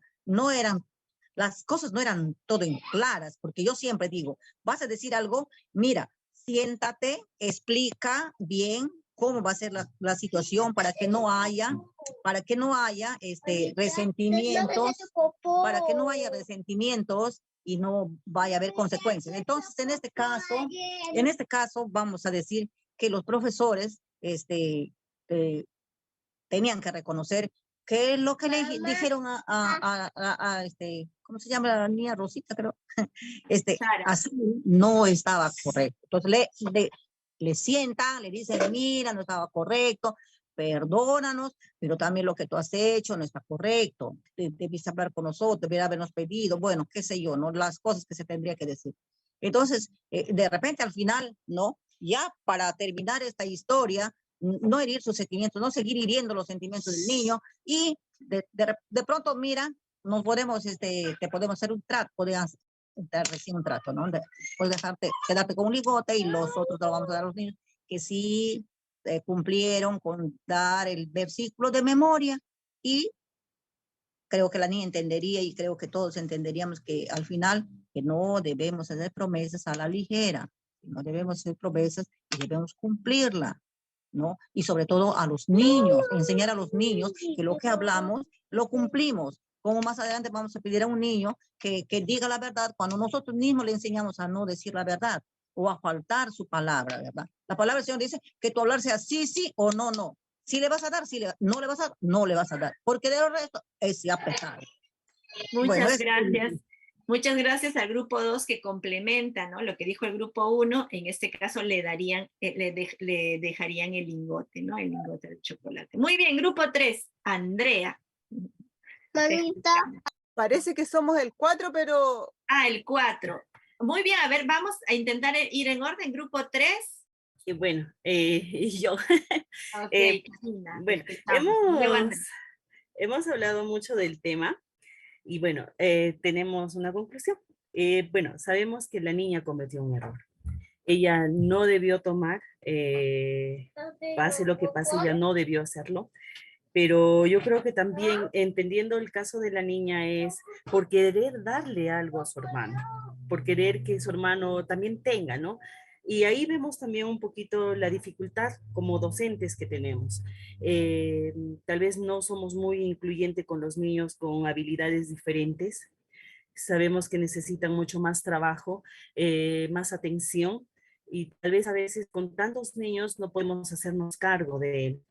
Pero yo creo que ahí tenemos siempre una profesora de apoyo quien nos pueda ayudar a prestar más atención, ¿no? Y porque ellos también son muy inteligentes, muy habilidosos, y yo creo que también, así vengan de la familia que vengan, también poderlos incluir dentro de nuestros grupos para poder explicarles, porque ellos también necesitan conocer de la palabra. Y a veces los padres se sienten tan incómodos porque el niño es especial y se lo llevan y no, o le van a hacer daño o él se porta muy mal. Entonces yo creo que a veces ellos mismos no lo incluyen, y como profesores también a veces no aperturamos eso, ¿no? Para que ellos puedan estar en nuestras clases. Lo otro que hemos visto es la actitud del profesor, y bueno, creo que todos coincidimos en esta reacción del profesor. A veces ofrecemos mucho, a veces nuestro compromiso, nuestras palabras no tienen mucha validez porque no hacemos respetar lo que nosotros mismos decimos y exigimos a los niños. Entonces, ahí hay una falta del profesor, ¿no? Como docente, de querer darles todo y a veces no cumplimos con lo que prometemos. Y el pedir perdón creo que es muy importante. Ayuda a aliviar a la actitud de la niña, ¿no? Hablar con la niña, sentarla, decir que su actitud está mal, ella no debió coger, pero también como profesor de nuestra parte pedirle perdón porque nos equivocamos. No cumplimos con algo que nosotros hemos ofrecido en darle. Entonces, Muchísimas. creo que eso también nos ayuda un poquito a aprender a responder y aprender a saber decir y cumplir lo que nosotros decimos, y saber escuchar. Creo que es lo más importante. Eso sería todo. Muchísimas gracias al grupo 3, gracias Karina. Y aquí incluyen o visibilizan el tema de el adulto pidiendo perdón a un niño, ¿no? Y bueno, el tema de los niños con habilidades diferentes. Okay, vamos al grupo 4 y luego cierro. Andrea. Bueno, conversamos, creo que tenemos opiniones muy similares a los otros tres grupos. Primero que todo es que hay que ver por qué la niña actuó de esa forma. Y nosotros conversamos que primero actuó desde el amor a su hermano, porque su hermano no podía estar en la clase que ella estaba. Entonces también ahí hay un tema, como decían recién, si nosotros estamos en la iglesia y organizamos una escuela dominical, tenemos que también ir nosotros tomando en cuenta a todos los niños que están en la escuela dominical, ¿cierto? Y asignar profesoras, asignar maestros para cada grupo etario, o si hay niños, como se dice, con capacidades distintas, como se dice acá en Chile, también poder abordarlo. Entonces lo hizo desde el amor, y lo segundo lo hizo porque no se cumplió el compromiso que se había adquirido con ella. O sea, se le dijo que al final de la clase se le iba a pasar el chocolate y no fue así. Entonces ella seguramente, bueno, tampoco, como decía un hermano, no se dan tantos indicios de qué pasó con el hermanito. Tal vez ella también se había comprometido con el hermanito, entonces obvio quiso cumplir. Y si eso fue así, o sea, nos indica que ella hizo todo por querer cumplir con su hermano. Sin embargo, a la profesora o profesora se les olvidó cumplir con ella. Ahora, obviamente hay que corregir en privado, siempre eso es en privado, se corrige con ella, se conversa con ella, que no estuvo bien lo que hizo, pero sí es necesario que el profesor o la profesora reconozca el error que cometió y le diga, lo siento, una disculpa, no va a volver a pasar, no sé, cada uno ve cómo lo resuelven en el tema del perdón o la disculpa con la pequeña, pero sí es necesario reconocerle a ella que hubo un error, que hubo un olvido, que hubo una equivocación, lo que haya pasado, sí. Y lo otro, que una escuela dominical no solamente se debe estructurar desde las lecciones, desde el programa de enseñanza que nosotros vamos a hacer, sino también desde la comunicación entre profesores. También hablamos nosotros que también es importante, por ejemplo, mantener una bitácora. Es una herramienta súper útil que yo usé, es mantener una bitácora en la sala de clase, porque a veces hay imprevisto en que un profesor no llega y no puede avisar o llegó atrasado y hay cosas que hacer temprano. Entonces anotar lo que se hizo en la clase y anotar los pendientes para la clase siguiente y lo que hay que hacer por orden. Esto es primero, con esto me comprometí, decía una hermana también acá en el grupo, acá está en el cajón, no sé, en el cajón verde, en el cajón 4, lo dejé, hay que entregárselo a tal niño. Esas cosas yo creo que son importantes, porque es necesaria también, además de enseñar y presentarles a Jesús, darles a conocer a Dios a los niños, también crear hábitos de orden, de compromiso. Y lo más importante es el compromiso, porque a la niña obviamente, y si está dentro de la iglesia, le puede generar desconfianza. O sea, me prometieron algo y no cumplieron. O sea, ¿puedo confiar o no puedo confiar? Me está presentando a Dios, me está presentando a Jesús, pero no me está cumpliendo, porque ya tiene 8 años, no es de 4, no es el hermano. Creo que no se me olvida nada, creo que eso es más lo que hablamos. Muy completo también. Bueno, en líneas generales, todos hemos puesto el foco, digamos, siempre en qué hacemos con la niña, ¿no? Pero también es importante, así como la niña tiene que reflexionar, ¿cuál es el proceso de reflexión para nosotros los adultos? Si a la niña la sentamos y le decimos, eso no se hizo bien, y nosotros no debemos sentarnos y reflexionar como maestros que no hicimos bien, y a partir de ello también tener un proceso de, no sé, de autoconciencia en este tema que tú dices, ¿no? Los compromisos. No solamente decir, el profesor, la profesora, sino yo mismo, nosotros mismos sentarnos y decir, ok, ¿cuántas veces estamos prometiendo las cosas y no las estamos cumpliendo? ¿No? Y que también se traduce en la vida real con nuestros hijos, hijas, con los sobrinos, sobrinas, que muchas veces decimos, vamos a hacer esto, y al final no lo hacemos. Y sabemos que ellos toman las cosas con mucho compromiso, con mucha veracidad. Muy bien. Entonces, cuando la situación, hemos planteado este caso porque las situaciones son así de complejas. Primero, hay una niña que tiene un hermano que ella considera que es vulnerable y al cual proteger. Y así no tuviera Down, los niños mayores sienten que deben proteger a sus hermanitos menores. En este caso, ya con el niño con habilidades diferentes, la niña siente que lo debe proteger aún más. O sea, ahí entra un factor de un niño con síndrome de Down. ¿Qué hacemos? Es difícil, hermanos. Cada niño, cada caso con habilidades diferentes es particular. Y el tema de la inclusión en el aula es algo lo que debemos hablar, debemos prepararnos, pero no es tan sencillo y hay que prepararse para eso también, ¿sí? Entonces, hay que prepararnos también para eso, para abordar e incluirlos, que es lo mejor. Lo mejor antes, en las sociedades anteriores, en los tiempos pasados, los niños con habilidades diferentes eran escondidos, no se les mandaba a la escuela, eran aislados. Y el aislamiento lo que produce es retroceso en el desarrollo. Luego se entendió que para que estos niños desarrollen su máximo potencial en sus limitaciones, tienen que estar inmersos en la sociedad, en lo cotidiano, en el auto. Entonces, por eso es que ahora se propone que tienen que estar inmersos para que su potencial se desarrolle lo más posible. Y eso trae retos, ¿no? En mi país, los maestros en cada aula pueden tener 2 niños con habilidades diferentes porque requieren un foco especial. Y es algo que debemos reflexionar. Pero ahí está la situación que hace más compleja el caso, ¿no? La niña que siente que debe proteger, que quiere que su hermano aprenda también lo que ella está aprendiendo, y también los maestros que muchas veces no tomamos en consideración nuestras propias palabras. Muy bien, profundicemos en esto. Vamos a ver el video del desarrollo moral. Sí, vamos a ver, quizás lo paso 2 veces, pero prestamos atención. Hay una pelea en el patio de la escuela. 2 estudiantes de 9º grado están golpeando a Tomás. Aquellos que ven la pelea se encuentran en diferentes etapas de desarrollo moral. Veamos qué hacen y cómo justifican su comportamiento.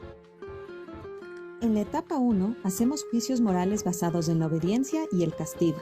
El sentido del bien o del mal de Juan está directamente relacionado con si es castigado o no. Juan ve lo que está pasando a su amigo y quiere ayudar, pero no lo hace porque teme ser castigado por el maestro si lo atrapan peleando.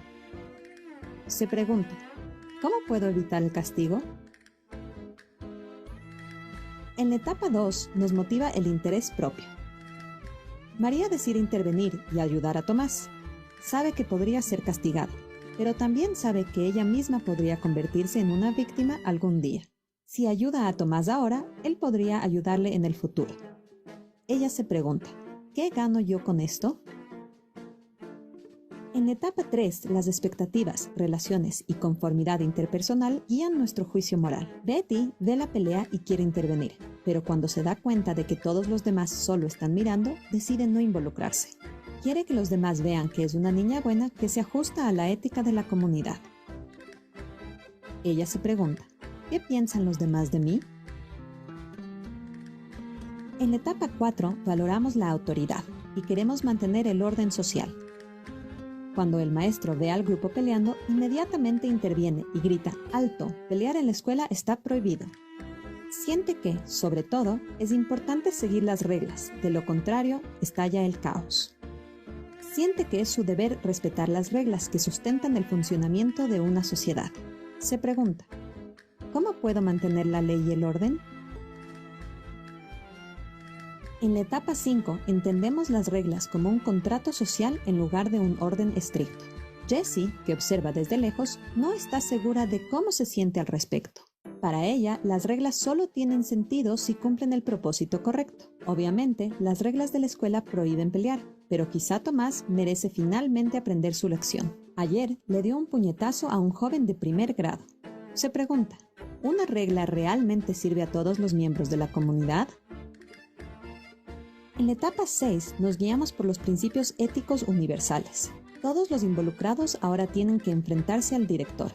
Primero, explica las reglas de la escuela y por qué existen. Luego, aclara que las reglas son válidas solo si están basadas en la justicia. El compromiso con la justicia conlleva la obligación de desobedecer reglas injustas.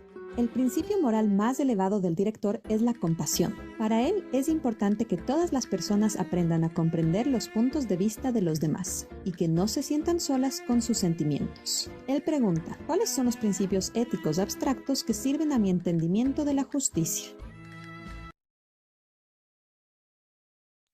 Listo, ok.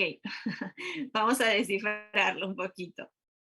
Muy bien. Según Goldberg, que es el que más ha trabajado el desarrollo moral, es complejo, nosotros mismos no podemos decir que hemos llegado a la etapa postconvencional. Hay 3 etapas, preconvencional, convencional y postconvencional, ¿sí?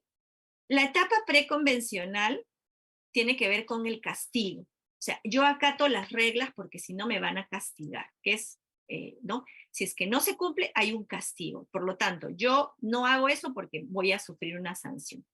En la etapa convencional, que tiene 2 subetapas, en el video hemos visto 6 etapas, ¿no? En el preconvencional, las dos primeras, bueno, el tema de los principios éticos, contrato social. En la siguiente etapa convencional, la autoridad social y el orden y las expectativas interpersonales. ¿Por qué? Porque en la etapa convencional lo que rige es la norma. ¿Cuál es la regla? Tenemos que mantener un orden, un status quo, y tenemos que mantener un orden. Esa es la etapa convencional, ¿no? El acatamiento de la regla de la norma. Y en la etapa postconvencional es una etapa en la que priman los principios éticos y el contrato social. ¿Qué es justo? ¿Qué fue injusto?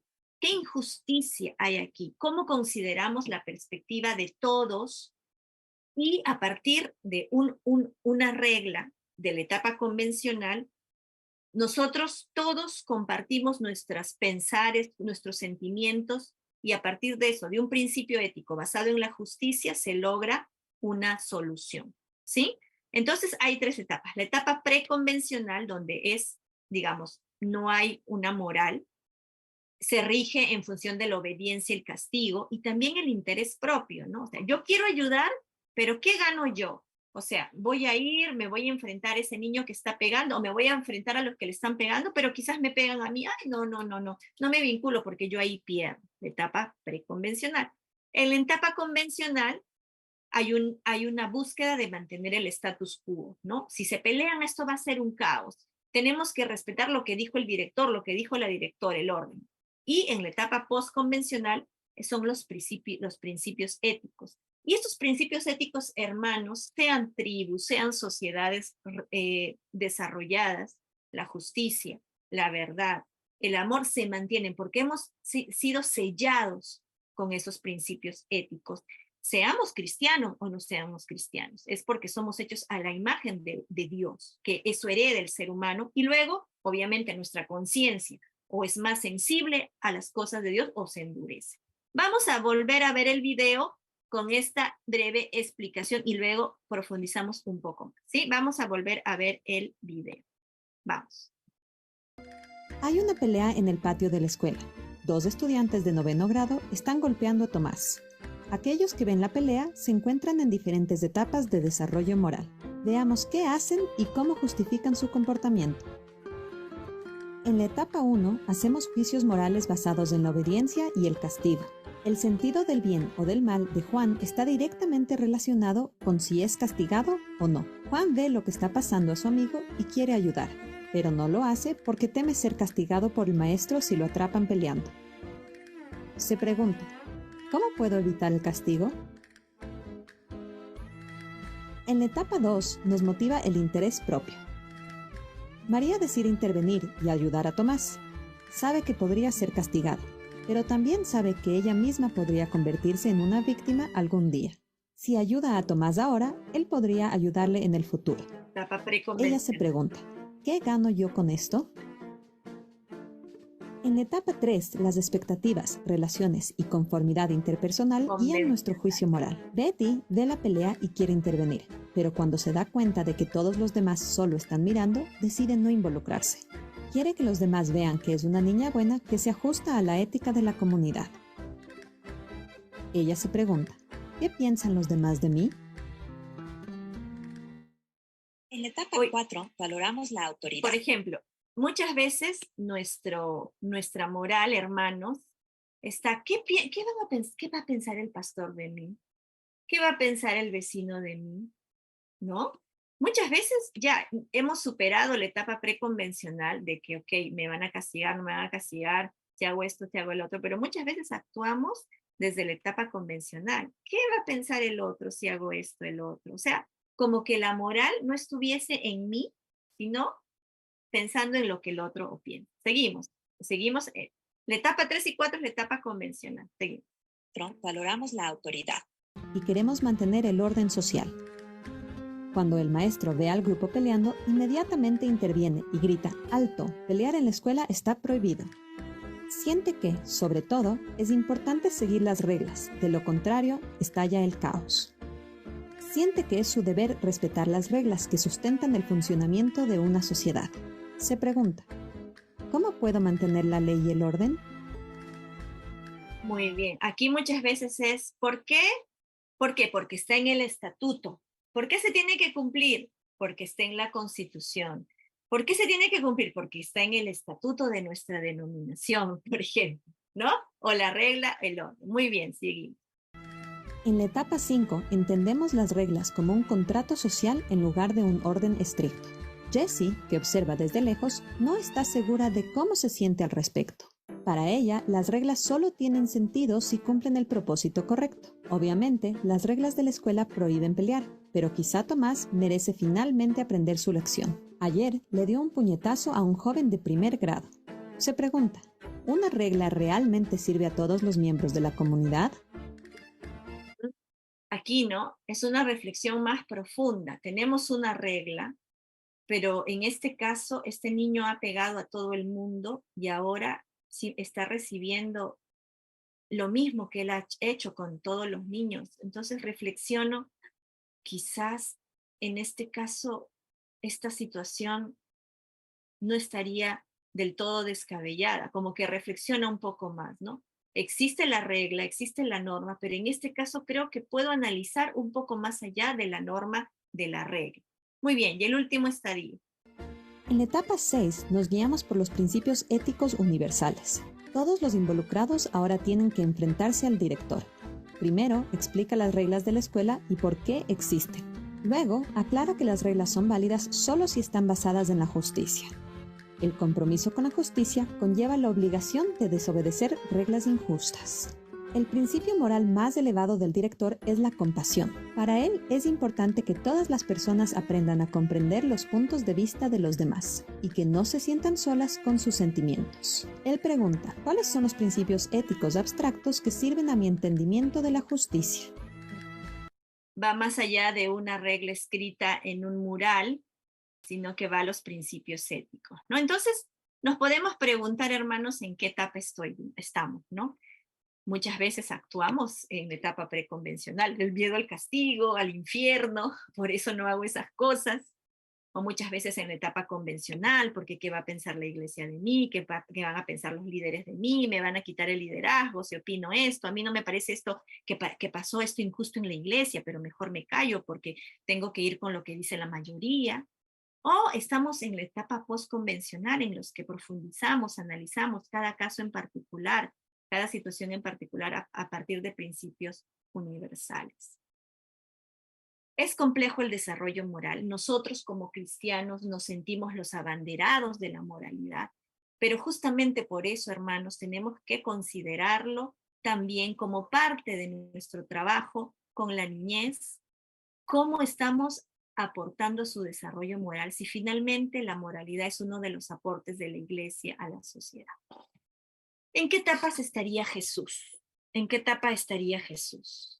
Y aquí claramente viene, por ejemplo, tantos casos, mencionaron el caso de David, ¿no es cierto? David y el profeta, cómo resuelve la situación, cómo resuelven la situación. Y también el caso que más se utiliza, ¿no? de la mujer, es la mujer adúltera, ¿no? De la mujer adúltera, que adultera. Obviamente todos estaban ahí para apedrearla, ¿no? Obediencia, castigo. También el tema de la regla. Dice que todos los que cometen adulterio tienen que morir apedreados. Ahí estaba la regla, clarísima estaba el orden y todas las autoridades alrededor para cumplir con la situación. Y de pronto Jesús va un poco más y dice, bueno, en esta situación no solamente es la mujer adúltera, ¿dónde estará el que adulteró con ella? ¿Por qué está solo la mujer aquí? ¿Dónde están los que te acusan, por ejemplo, no? Y aquí dice la palabra que al oír lo que Jesús le dijo, el que sea libre de pecado, que tire la primera piedra, dice que acusados por su conciencia, una reflexión mayor, se fue cada uno. Pero lo más interesante de esto no es que Jesús rompe la regla. En este caso, él va más allá de la regla, en esta situación en particular. No invalida la regla. ¿Por qué? Porque le dice, ok, vete, no están los que te acusan, pero no peques más. O sea, sale de la regla para darle esa libertad, ese perdón, pero vuelve a la regla otra vez porque el sistema necesita un orden. Y le dice, vete y no peques más, vuelve a la regla. Entonces, hermanos, nosotros cuando trabajamos las escrituras, muchas veces memorísticamente, lo que hacemos es una serie de reglas, principios, reglas, normas. Y muchas veces, hermanos, necesitamos ir más allá, que esto tenga significado, que esto tenga un aporte a la familia, a la dinámica relacional, donde muchas veces hay discusión, a la dinámica del colegio, a la dinámica de la sociedad, donde tenemos que nosotros como iglesia, justamente en esta etapa, transitar situaciones complejas. Cómo nosotros vivimos la moralidad como adultos, pero a la vez cómo nosotros ayudamos a desarrollar la moralidad de los niños también. Es interesante que cuando hablamos de desarrollo moral, nosotros decimos, la palabra de Dios te va a ser íntegro, la palabra de Dios te va a llevar a la integridad, pero ahí tenemos a los fariseos a punto de apedrear a la mujer adúltera. Entonces, necesitamos, hermanos, ver más allá de solamente la memoria, el aprendizaje memorístico. Necesitamos entender que el desarrollo espiritual es complejo, que tiene muchas aristas, y que el Señor nos ayude, que el Señor nos ilumine a poder abordar la integralidad. y también en ese proceso a ayudar a que los niños que salen de la iglesia salgan con principios morales sólidos. No solamente una regla porque la regla, sino con principios morales sólidos. Donde una niña de 15 años que sale embarazada en la iglesia no es rezagada, no es puesta a un lado. ¿Por qué? Porque si yo soy demasiado compasivo, todos los adolescentes de mi iglesia pues se van a embarazar. Pero si soy demasiado restrictivo, tampoco, porque Jesús fue compasivo. Entonces mejor no toquemos el tema, tengámosle ahí, no hagamos nada. ¿Cómo resolvemos esa situación? ¿Qué hacemos? Los niños están mirando, los adolescentes están observando cómo resolvemos esos asuntos morales complejos. Ellos están mirando, hermano. Y tenemos que decir al Señor, Señor, ilumínanos, Señor, ayúdanos para que la palabra tenga significado y podamos ser íntegros, morales a tu estatura. Y simplemente el Señor nos da un nuevo mandamiento y nos dice que nos amemos unos a otros. Y yo lo pongo como una balanza, ¿no? Una balanza en que el Señor nos tiene que ir siempre, los papás, los mamás, cuando trabajamos con niños, la justicia y la misericordia, la justicia y la misericordia. ¿Quién te acusa? Pero vete y suscríbete a la regla, vete y no peques más. Necesitamos profundizar también en estos aspectos con los niños. La palabra necesitamos que eche raíces en nuestro corazón, en nuestra mente, que se haga carne para poder resolver los aspectos complejos que las circunstancias nos presentan y en esta sociedad que muchas veces nos increpa, porque muchas veces, hermanos, en esta sociedad las voces fuera de la iglesia reclaman justicia, tienen sus discursos alrededor de la justicia, pero ¿quién es el principio? ¿Quién es el principio de la justicia? Es Dios. ¿Por qué nos han quitado ese discurso y ahora se ha apropiado de ese discurso de justicia aquellos que están lejos del conocimiento de Dios? Porque muchas veces nosotros nos hemos quedado con la piedra en la mano a punto de apedrear a la mujer adúltera. Y nos hemos quedado ahí en las clases de escuela dominical. Y nos hemos quedado ahí en las historias bíblicas. Y no hemos profundizado más allá. Tenemos que memorizarnos el texto bíblico, sí, pero no es un fin, no es el objetivo, es el medio para reflexionar, para analizar. La instrucción solo da información cognitiva, pero necesitamos reflexionar y que eso tenga sentido para nuestras vidas. Porque no podemos dejar de decir lo que hemos visto y oído. Necesitamos que Jesús viva en nosotros, que Jesús nos ayude a resolver las situaciones complejas para que los niños también puedan repetir lo que han visto y lo que han oído, no solamente lo que han oído, lo que han visto de nosotros. Amén. Entonces, desarrollar el carácter de los niños no puede suceder sin la guía, sin aprender la palabra de Dios. Pero esa palabra de Dios es compleja, esa palabra de Dios tiene que ser reflexionada, masticada, tiene que también ser relevante a los problemas que ocurren en la familia, en la iglesia y en la sociedad. Esa palabra es relevante, esa palabra ha transitado eras y es relevante para cada etapa y lo tiene que ser también ahora, más cuando los adolescentes se suscriben a causas. Los adolescentes están buscando causas a las cuales suscribirse, a las cuales adherirse. Yo voy a luchar por esto porque me parece injusto que haya esto en la sociedad. Yo voy a suscribirme a esta causa. Están buscando causas, hermanos. Entonces no nos podemos quedar solamente memorizando la palabra de Dios. Tenemos que enseñar la palabra, pero tenemos que vivirla, porque cuando la vivimos es cuando realmente nosotros somos llamados a no arrojar esa piedra, sino a considerar cada caso y a que la palabra tenga sentido en nuestra vida. Los niños no solamente están escuchando, memorizando la palabra de Dios, están viendo cómo somos nosotros, cómo vivimos, cómo solucionamos el caso de Sara, que tiene un hermano down, que no cumplimos la palabra. ¿Cómo lo solucionamos? Al domingo llega, no se miente, no se roba, el que miente se va al infierno. Y el niño sabe que nosotros no cumplimos nuestra palabra, a darle lo que habíamos prometido. Entonces, enseñar la palabra y vivir la palabra. Amén, hermanos. Tenemos que repetir lo que Pablo le decía a Timoteo. Tú sabes muy bien, Pablo, que yo enseño y que yo vivo. Que yo enseño y que yo vivo. He pasado aflicciones, pero he sido íntegro. No solamente he transmitido cognitivamente la palabra de Dios, la he vivido, la he aplicado a mis problemas, la he aplicado a mi vida, ha tenido sentido, ha tenido significado a mi vida. Por eso tú sabes, querido Timoteo, que puedes confiar en esa palabra porque puedes confiar en quienes te las enseñaron, porque esas personas que te la enseñaron fueron íntegros en su fe, fueron justos, fueron misericordiosos, fueron empáticos y ayudaron a que cada persona tenga dignidad delante de Dios. Amén. Es complejo. Ese es el desafío. No nos quedemos solamente en lo cognitivo, vayamos más allá, que hay un mundo complejo que necesita respuestas, pero gracias a Dios que tenemos la sabiduría que viene del cielo para ayudarnos en cada situación. Dios los bendiga, hermanos. Nos vemos la siguiente clase, en nuestra última clase y cierre también. Que el Señor nos ayude en esta semana y que esta semana hayamos escuchado a los Samueles de nuestra generación como dijimos. Dios les bendiga.